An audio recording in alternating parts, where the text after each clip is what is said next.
మాజీ మంత్రి నిన్న చిన్నారెడ్డి చేసినటువంటి వ్యాఖ్యల మీద పీసీసీకి అటు తుడి మెగారెడ్డి వనపర్తి ఎమ్మెల్యే కూడా ఫిర్యాదు చేశారు. ఏం ఫిర్యాదు చేశారు, ఎటువంటి చర్యలు కోరుతున్నారు? జిఎస్ఎల్ మెడికల్ ఇన్స్టిట్యూషన్స్ మరియు కిమ్యూ ఇంటర్నేషనల్ యూనివర్సిటీ భాగస్వామ్యంతో ఇండియన్ అలైన్డ్ ఎంబీబీఎస్ కోర్స్ అడ్మిషన్లు అందిస్తోంది నియో. ఒక్కసారి ఎమ్మెల్యే గారు మాట్లాడించేటువంటి ప్రయత్నం మీద మెగారెడ్డి గారు కంప్లైంట్ చేసినట్టున్నారు. ఏమని కంప్లైంట్ చేశారు? మొన్న 2 days బ్యాక్ వనపర్తి నా కాన్స్టిట్యున్సీలో ఒక మండల కేంద్రం గోపాల్పేట ఉంటుంది.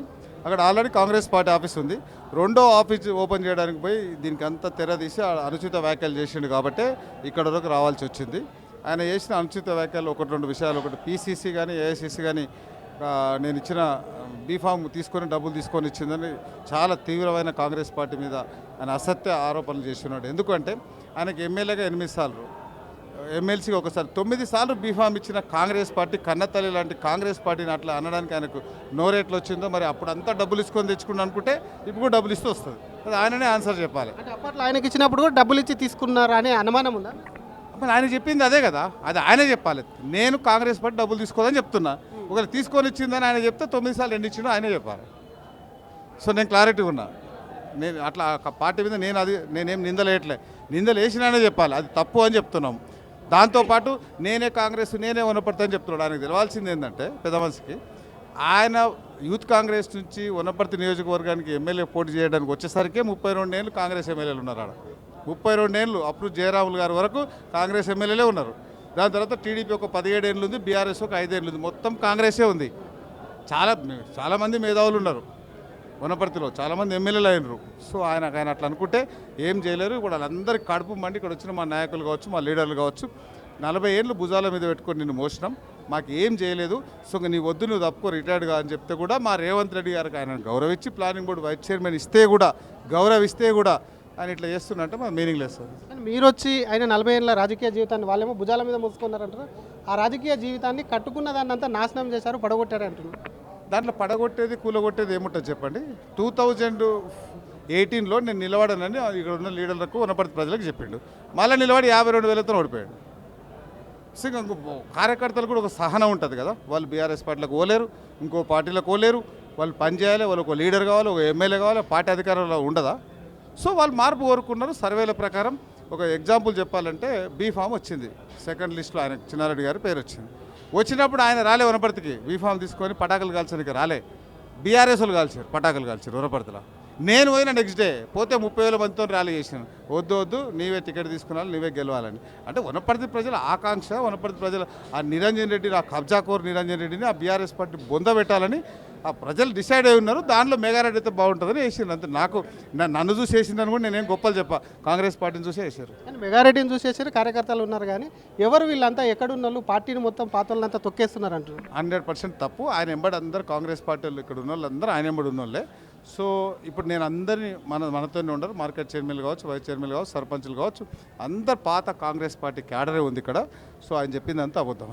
మరొక జీవన్ రెడ్డిలా చాలా ఓపికతో ఉన్నారు, మరొక జీవన్ రెడ్డిలా కాకుండా చూసుకోండి అని చెప్పి పార్టీకి వార్నింగ్ కూడా ఇస్తున్నారు. మరి మీరు అంత ఇబ్బందులు పెడుతున్నారా? నేను ఎందుకు ఇబ్బంది పెడతా. ఆయనకు ఆల్రెడీ కాంగ్రెస్ పార్టీలో అధికారంలోకి వచ్చినప్పుడే ఆయన బీఫామ్ తీసుకున్నారు. క్యాబినెట్ ర్యాంక్ ఇచ్చి క్యాబినెట్కి పంపించే పోస్ట్ ఇచ్చిన్నారు. ఇంకా అంతకన్నా పార్టీ ఏం చేస్తారు? 9 సార్లు బీఫామ్ ఇచ్చిన్నారు, 4 సార్లు ఎమ్మెల్యే అయినాడు, ఒకసారి మంత్రి అయినాడు, ప్రజావానికి ఇన్ఛార్జ్ ఉన్నాడు, ఎల్నినో కరువు కమిటీ మీద చైర్మన్ అయినాడు. కాంగ్రెస్ పార్టీ ఇంకా అంతకంటే ఏం గౌరవించాలి? చాలా చేసింది ఆయన కాంగ్రెస్ పార్టీ. ఏమన్నారు సార్ పీసీసీ మీరు కంప్లైంట్ ఇచ్చారు, ఏమన్నారా సార్? అదే మొత్తం ఆ డీటెయిల్స్ మేము తీసుకొని మొత్తం డీటెయిల్స్ ఆ వీడియో కానీ అది కానీ వాయిస్ రికార్డు కానీ పేపర్ కటింగ్ అన్నీ చూసిన తర్వాత ఏం చేయాలో యాక్షన్ తీసుకుంటాను చెప్పి. మాట ఏం చెప్తారు సూటిగా మీరు చిన్నారెడ్డికి చెప్పాలనుకుంటే? ఇక నేను ఆయన ప్రస్తుతానికి నేను ఆయనకి ఈ ఏజ్లో మాజీ మంత్రి, మీ పార్టీ చాలా గౌరవం కూడా ఇచ్చారు పార్టీకి సంబంధించి, మీరు ఒక ఎమ్మెల్యేగా ఆయన చేసిన వ్యాఖ్యలు కాదు. ఎస్ ఆయనకు మొన్నటి వరకు 30 నెలల నుంచి నేను ఎమ్మెల్యే, 28 నెలల నుంచి ఆయన ప్లానింగ్ బోర్డు వచ్చారు. సో నేను రోజు గౌరవిస్తే ఏం చెప్తుంటే తెలుసా, వనపర్తిలో మొత్తం అప్ టు మా చిన్నారెడ్డి గారి వరకు అన్ని గులాబీ మొక్కలు, ఇప్పుడు ఒకటి గంజాయి మొక్క నిరంజన్ రెడ్డి లాంటిది వచ్చింది, దాన్ని బీకేలా అంత గౌరవిస్తుంటే ఆయన నెత్తిన పెట్టుకుంటుంటే మళ్ళీ ఆయన ఎందుకు అనుచిత వ్యాఖ్య ఇప్పుడు ఆయన గౌరవిస్తుంది. మెగారెడ్డి గారు కంప్లైంట్ చేసినట్టున్నారు, ఏమని కంప్లైంట్ చేశారు? మొన్న 2 days బ్యాక్ వనపర్తి నా కాన్స్టిట్యున్సీలో ఒక మండల కేంద్రం గోపాల్పేట ఉంటుంది. అక్కడ ఆల్రెడీ కాంగ్రెస్ పార్టీ ఆఫీస్ ఉంది. రెండో ఆఫీస్ ఓపెన్ చేయడానికి పోయి దీనికి అంతా తెరదీసి అనుచిత వ్యాఖ్యలు చేసిండు కాబట్టి ఇక్కడ వరకు రావాల్సి వచ్చింది. ఆయన చేసిన అనుచిత వ్యాఖ్యలు 1-2 విషయాలు. ఒకటి పీసీసీ కానీ ఏఐసీసీ కానీ నేను ఇచ్చిన బీఫామ్ తీసుకొని డబ్బులు తీసుకొని ఇచ్చిందని చాలా తీవ్రమైన కాంగ్రెస్ పార్టీ మీద ఆయన అసత్య ఆరోపణలు చేస్తున్నాడు. ఎందుకంటే ఆయనకి ఎమ్మెల్యేగా 8 సార్లు, ఎమ్మెల్సీగా ఒకసారి 9 సార్లు బీఫామ్ ఇచ్చిన కాంగ్రెస్ పార్టీ, కన్నతల్లి లాంటి కాంగ్రెస్ పార్టీని అట్లా అనడానికి ఆయనకు నోరేట్లు వచ్చిందో మరి అప్పుడు అంతా డబ్బులు ఇసుకొని తెచ్చుకుని అనుకుంటే ఇప్పుడు కూడా డబ్బులు ఇస్తూ వస్తుంది. అది ఆయననే ఆన్సర్ చెప్పాలి. అంటే అప్పట్లో ఆయనకి ఇచ్చినప్పుడు కూడా డబ్బులు ఇచ్చి తీసుకున్నారా అనే అనుమానం ఉందా? మరి ఆయన చెప్పింది అదే కదా, అది ఆయనే చెప్పాలి. నేను కాంగ్రెస్ పార్టీ డబ్బులు తీసుకోదని చెప్తున్నా. ఒకవేళ తీసుకొని ఇచ్చిందని ఆయన చెప్తే 9 సార్లు ఎన్ని ఇచ్చిండో ఆయనే చెప్పాలి. సో నేను క్లారిటీ ఉన్నా. నేను అట్లా పార్టీ మీద నేనేం నిందలేయట్లే. నిందలు వేసినానే చెప్పాలి, అది తప్పు అని చెప్తున్నాం. దాంతోపాటు నేనే కాంగ్రెస్, నేనే వనపర్తి అని చెప్తున్నాడు. ఆయనకు తెలవాల్సింది ఏంటంటే పెద్ద మనిషికి, ఆయన యూత్ కాంగ్రెస్ నుంచి వనపర్తి నియోజకవర్గానికి ఎమ్మెల్యే పోటీ చేయడానికి వచ్చేసరికి 32 ఏళ్ళు కాంగ్రెస్ ఎమ్మెల్యేలు ఉన్నారు ఆడ. 32 ఏళ్ళు అప్పుడు జయరాములు గారి వరకు కాంగ్రెస్ ఎమ్మెల్యేలే ఉన్నారు. దాని తర్వాత టీడీపీ ఒక 17 ఏళ్ళు ఉంది, బీఆర్ఎస్ ఒక 5 ఏళ్ళు ఉంది. మొత్తం కాంగ్రెసే ఉంది. చాలామంది మేధావులు ఉన్నారు వనపర్తిలో, చాలామంది ఎమ్మెల్యేలు అయినరు. సో ఆయన అట్లా అనుకుంటే ఏం చేయలేరు. ఇప్పుడు వాళ్ళందరికీ కడుపు మండి ఇక్కడ వచ్చిన మా నాయకులు కావచ్చు, మా లీడర్లు కావచ్చు, 40 ఏళ్ళు భుజాల మీద పెట్టుకొని నిన్ను మోసినాం, మాకు ఏం చేయలేదు, సో నీ వద్దు, నువ్వు తప్పుకో, రిటైర్డ్గా అని చెప్తే కూడా మా రేవంత్ రెడ్డి గారికి ఆయన గౌరవించి ప్లానింగ్ బోర్డు వైస్ చైర్మన్ గౌరవిస్తే కూడా ఆయన ఇట్లా చేస్తున్నట్టే మా మీనింగ్ లేదు. కానీ మీరు వచ్చి ఆయన 40 ఏళ్ళ రాజకీయ జీవితాన్ని వాళ్ళేమో భుజాల మీద మోసుకున్నారంటారు. ఆ రాజకీయ జీవితాన్ని కట్టుకున్న దాన్ని అంతా నాశనం చేశారు, పడగొట్టారు అంటున్నారు. దాంట్లో పడగొట్టేది కూలగొట్టేది ఏముంటుంది చెప్పండి. 2018లో నేను నిలబడనని ఇక్కడ ఉన్న లీడర్లకు వనపర్తి ప్రజలకు చెప్పిండు.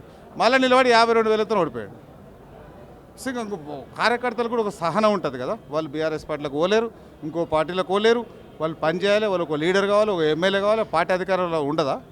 సో వాళ్ళు మార్పు కోరుకున్నారు. సర్వేల ప్రకారం ఒక ఎగ్జాంపుల్ చెప్పాలంటే బీఫామ్ వచ్చింది, సెకండ్ లిస్ట్లో ఆయన చిన్నారెడ్డి గారి పేరు వచ్చింది. వచ్చినప్పుడు ఆయన రాలే వనపర్తికి, బీఫామ్ తీసుకొని పటాకులు కాల్చడానికి రాలే, బీఆర్ఎస్ వాళ్ళు కాల్చారు, పటాకులు కాల్చారు వనపర్తిలో. నేను పోయిన నెక్స్ట్ డే పోతే 30,000 మందితో ర్యాలీ చేసినాను. వద్దు నీవే టికెట్ తీసుకున్నాను, నీవే గెలవాలని. అంటే వనపర్తి ప్రజల ఆకాంక్ష, వనపర్తి ప్రజల ఆ నిరంజన్ రెడ్డిని, ఆ కబ్జాకోర్ నిరంజన్ రెడ్డిని ఆ బీఆర్ఎస్ పార్టీ బొంద పెట్టాలని ఆ ప్రజలు డిసైడ్ అయి ఉన్నారు. దాంట్లో మెగారెడ్డి అయితే బాగుంటుందని వేసింది. అంతే. నన్ను చూసి వేసిందని కూడా నేనేం గొప్పలు చెప్పా, కాంగ్రెస్ పార్టీని చూసి వేసారు. కానీ మెగారెడ్డిని చూసేసారు, కార్యకర్తలు ఉన్నారు. కానీ ఎవరు వీళ్ళంతా ఎక్కడున్న వాళ్ళు పార్టీని మొత్తం పాతోళ్ళంతా తొక్కేస్తున్నారు అంటారు. 100% తప్పు. ఆయన ఎంబడి అందరు కాంగ్రెస్ పార్టీలు ఇక్కడ ఉన్న వాళ్ళు అందరూ ఆయన ఎంబడి ఉన్నోళ్ళే. సో ఇప్పుడు నేను అందరినీ మనతోనే ఉండరు, మార్కెట్ చైర్మన్లు కావచ్చు, వైస్ చైర్మన్లు కావచ్చు, సర్పంచ్లు కావచ్చు, అందరు పాత కాంగ్రెస్ పార్టీ క్యాడరే ఉంది ఇక్కడ. సో ఆయన చెప్పిందంతా అబద్ధం. Thank you sir. ఇది అసలు చిన్నారెడ్డిని కూడా గౌరవించుకుంటూ వచ్చాము. ఎక్కడ కూడా పార్టీకి సంబంధించి 8 సార్లు టికెట్ ఇచ్చింది, ఒకసారి ఎమ్మెల్సీ ఇచ్చింది. అప్పుడు కూడా డబ్బులు ఇచ్చే కూడా టికెట్ తెచ్చుకున్నారా, మరి దానికి సమాధానం చెప్తారా? ఎటువంటిది కూడా చిన్నారెడ్డి చేసినటువంటి వ్యాఖ్యల్లో నిజం లేదు. అటు పార్టీ ఆదేశిస్తే అక్కడి నుంచి పోటీ చేశాను, అసలు కాంగ్రెస్ పార్టీని అవమానపరిచే విధంగా కూడా చిన్నారెడ్డి వ్యాఖ్యలు ఉన్నాయి కాబట్టి అటు పీసీసీకి ఫిర్యాదు చేశాను. ఆ ఫిర్యాదు మీద పూర్తి స్థాయిలో విచారణ జరిపి ఎవరిది తప్పు ఎవరిది ఒప్పు అన్న దాని మీద కూడా విచారణ జరిపిన అనంతం కూడా చర్యలు తీసుకుంటామని చెప్పి పీసీసీ హామీ ఇచ్చారని చెప్పి కూడా వనపర్తి ఎమ్మెల్యే తుడి మెగారెడ్డి అంటున్నారు. కెమెరామెన్ గజబ్తో శ్రీధర్, RTV, హైదరాబాద్.